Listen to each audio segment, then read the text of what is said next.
ప్రజలు కూడా ఈ సమస్యల గురించి రాయరు. కానీ బీ ట్యాక్స్ అంటారు. మీ జే ట్యాక్స్ లాగా బీ ట్యాక్స్ కలెక్ట్ చేసే సంస్కృతికి మాకు లేదు. ప్రజలు మమ్మల్ని ప్రశ్నిస్తారని భయం మాకుంది. అంత ధైర్యం మేము చేయలేము.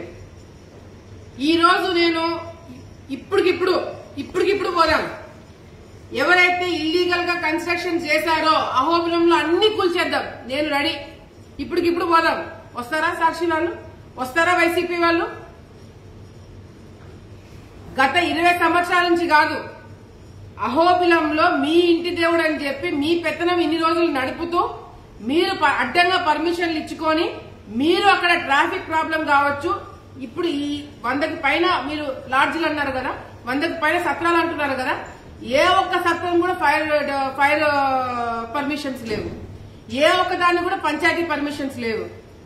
ఏ ఒక్క దానికి కూడా ఎలక్ట్రికల్ డిపార్ట్మెంట్ వాళ్ళు పర్మిషన్ ఇవ్వలేదు.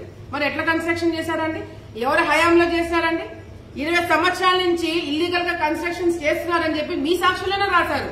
నేను చెప్పడం పక్కన పెట్టండి, మీ సాక్షుల్లో రాసినారు.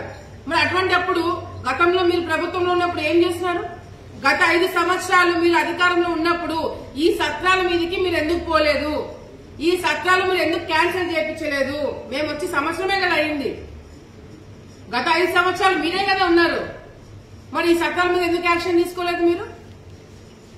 టెంపుల్లో అవినీతి జరుగుతుంది, బయట అవినీతి జరుగుతుంది. కేవలం వైసీపీ నాయకుల వల్లనే ఇదంతా మొదలైంది. మేం ఫుల్ స్టాప్ పెట్టడానికి చూస్తున్నాము, కానీ మీరు ఎక్కడ కూడా సహకరించట్లేదు మీ సాక్షి వాళ్ళు. లేదు, నేను మొన్న కూడా నా గురించి ఆర్టికల్ రాసినప్పుడు ఒకటే చెప్పిన. ఇప్పటికిప్పుడు నేను సిద్ధం.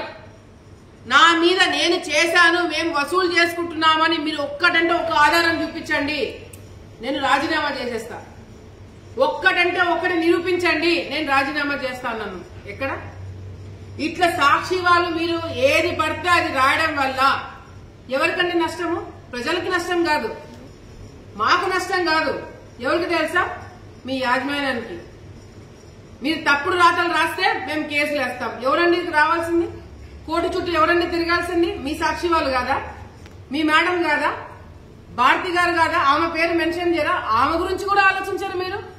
నాకు తెలిసి ఎవరైతే ఈ రిపోర్ట్ రాశారో, ఎవరైతే ఈ ఆర్టికల్ రాశారో పాపం మర్చిపోయినట్టున్నాడు. ఈ ఆర్టికల్ రాసినట్టు ఇది రాశారని మర్చిపోయి ఇది రాసినట్టున్నారు.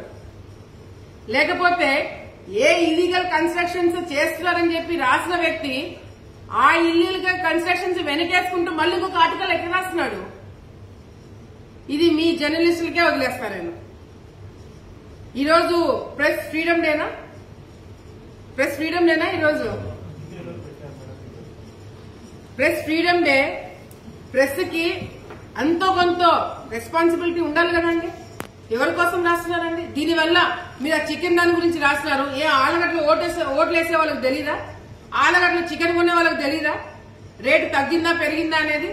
మీ సాక్షి పేపర్ కొంటూ మీకు ఓట్లు వేసిన వాళ్ళే ఇది వాస్తవం కాదు అని మాట్లాడుకునేలాగా మీరు చేసుకుంటున్నారు. మేమేం లేదు. ఇది రాయడం వల్ల మేము ఆపుతామనుకుంటున్నారా? మీరు రాయడం వల్ల మేము వారి మీద యాక్షన్ తీసుకోవడము ఆపుతామనుకుంటున్నారా? భయపడతామని అనుకుంటున్నారా? నేను ఇప్పుడు చెప్తున్నాను, ఎవరైతే అక్రమంగా ప్రభుత్వ భూములు ఆక్రమించుకున్నారో, అది వక్ఫ్ బోర్డు కావచ్చు, ఎండోమెంట్స్ కావచ్చు, ఇరిగేషన్ డిపార్ట్మెంట్ కావచ్చు, ఎవరిదైనా సరే గవర్నమెంట్ భూమి ఆక్రమించి ఎవరైతే ఇల్లీగల్ గా కన్స్ట్రక్షన్స్ చేశారో అవన్నీ కూడా డెమాలిష్ చేయడం జరుగుతుంది. అవన్నీ కూడా తొలగించడం జరుగుతుంది. మీరు ఏం రాస్తారో రాసుకోండి, దాంట్లో వాస్తవం ఉంటే నేను ఒప్పుకుంటా. నా గురించి చాలా మందికి తెలిసిన వాళ్ళకి తెలుసు. మీరు వాస్తవాలు రాసుకుంటే నన్ను నేను కరెక్ట్ చేసుకోవడానికి ఒక సెకండ్ కూడా నేను ఆలోచించాను. అవును వాళ్ళు రాసింది కరెక్ట్, మేము మార్చుకుంటామని చెప్పేదానికి ఒక సెకండ్ కూడా ఆలోచించాను. కానీ మీరు తప్పుడు రాయడం వల్ల మీ డిగ్నిటీ, ఒక రిపోర్టర్ గా, ఒక